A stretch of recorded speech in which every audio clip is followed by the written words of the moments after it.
ሰላም መስፍን እባላለሁኝ። በዛሬው ዕለት በስራዎት ያገኙትን የህመምና የደህንነት የተጠበቀ ጊዜ የሚያሳየውን ወይም ደግሞ earned sick and safety time የሚባለውን በአማርኛ ቨርዥን አነብላችኋለሁ።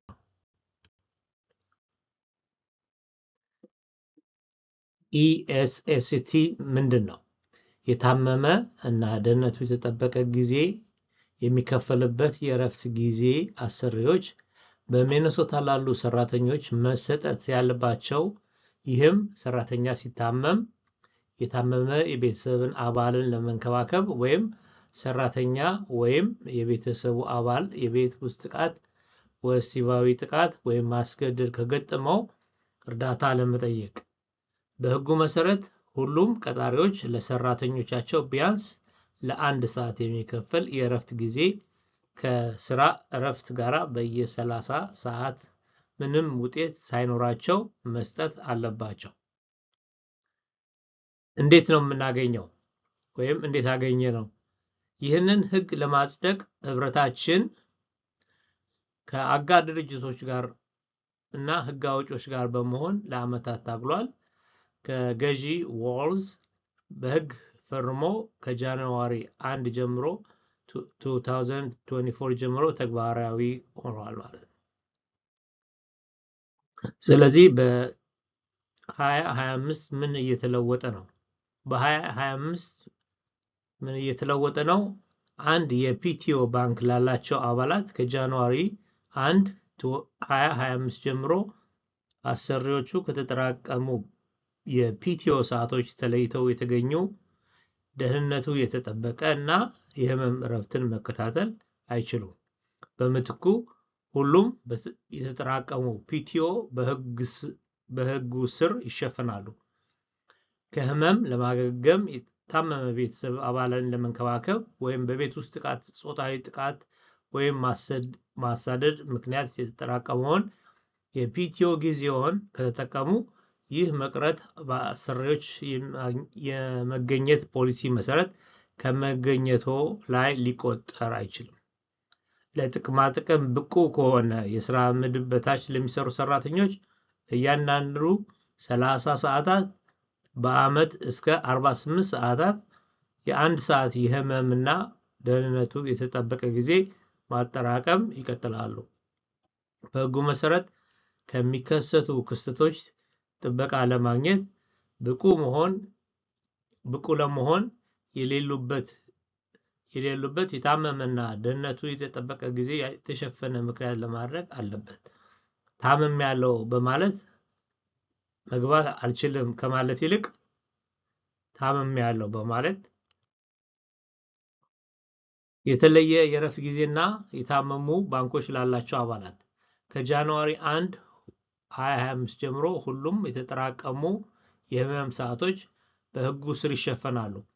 የተጠራቀመው የህመም ሰዓት ከህመም ለማገገም፣ የታመመ የቤተሰብ አባልን ለመንከባከብ ወይም በቤት ውስጥ ብጥብጥ፣ ወሲባዊ ጥቃት ወይም ማሳደድ ምክንያት ይህ መቅረት በአሰሪዎች የመገኘት ፖሊሲ መሰረት ከመገኘቶ ላይ ሊቆጠር አይችልም።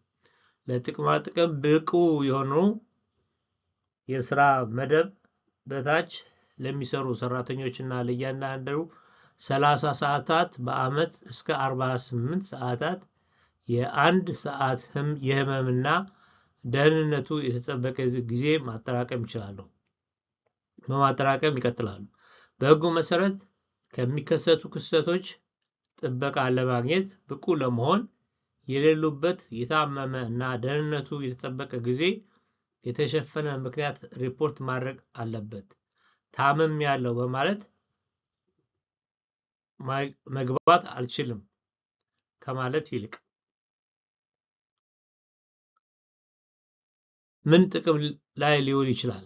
የእርሶ የግል ህመም ወይም ህክምና ወይም መከላከያ፣ የታመመ የቤተሰብ አባልን መንከባከብ ወይም ህክምና ወይም መከላከያ፣ በቤት ውስጥ በደል፣ በጾታዊ ጥቃት ወይም በሰራተኛ ወይም በቤተሰብ አባል ላይ በማሳደድ ምክንያት አለመኖር፣ የቀብር ዝግጅት ለማድረግ የአንድ ቤተሰብ አባል የቀብር መታሰቢያ አገልግሎት ላይ ለመገኘት ወይም ተዛማጅ የገንዘብ ህጋዊ ጉዳዮችን ለመፍታት የእረፍት ጊዜ በህዝብ ድንገተኛ አደጋ ምክንያት የሥራ ቦታ መዘጋት ወይም የሥራ ቦታ ወይም የአንድ ቤተሰብ አባል ትምህርት ቤት መዘጋት እርስዎ ወይም የቤተሰብ አባላት ሌሎችን በተላላፊ በሽታ የመበከል አደጋ ላይ እንዳሉ የሚወስን የጤና አጠባበቅ ኤጀንሲ ወይም ባለሙያ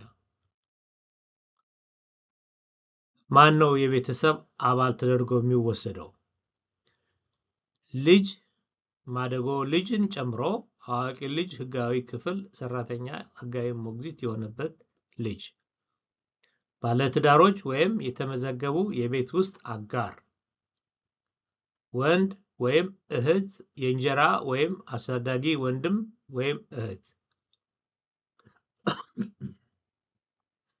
ባዮሎጂካል አሳዳጊ ወይም አሳዳጊ ወላጆች የልጅ ልጆች የእንጀራ ልጆች ወይም አሳዳጊ የልጅ ልጆች አያቶች ወይም የእንጀራ አያቶች የእህት ልጆች የወንድም ልጆች አክስቶችና አጎቶች በህግ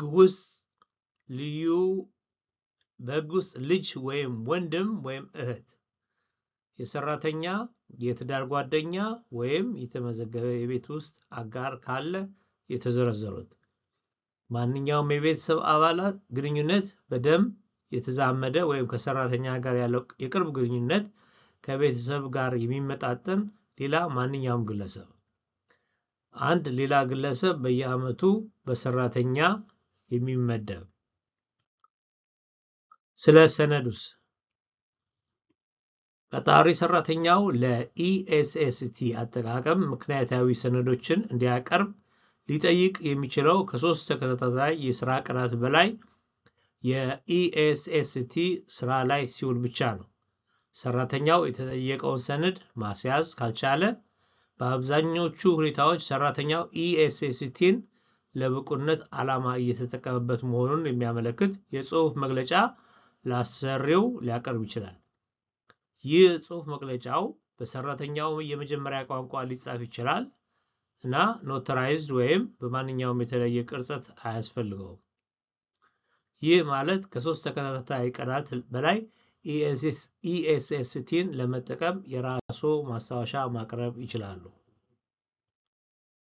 ተጨማሪ የህብረታችን ወይም ዩኒየናችን ያሸነፋቸው እየመጡ ነው እንደ አውሮፓውያን አቆጣጠር በ2026 ተግባራዊ እንዲሆኑ ሁሉም የሚኔሶታ ነዋሪዎች ሲታመሙ ሲጎዱ ወይም አዲስ ልጅ ሲወልዱ ራሳቸውንና ቤተሰባቸውን ለመንከባከብ እስከ 20 ሳምንታት ድረስ ክፍያ ለመውሰድ ብቁ ይሆናሉ ማለት ነው ከ2026